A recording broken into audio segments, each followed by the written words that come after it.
பரலோகம் செல்லும் பாதை குறுகலானது. பரலோகம் செல்லும் பாதை குறுகலானது. சிலுவை சுமந்து இயேசுவின் பின் சிரித்த முகமாய் சென்றிடலாம். சிலுவை சுமந்து இயேசுவின் பின் சிரித்த முகமாய் சென்றிடலாம்.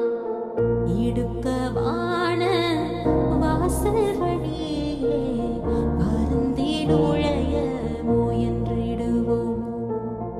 இடுக்கமான வாசல் வழியே வருந்தி நுழைய முயன்றிடுவோம். சிலுவை சுமந்து இயேசுவின் பின் சிரித்த முகமாய் சென்றிடலாம். சிலுவை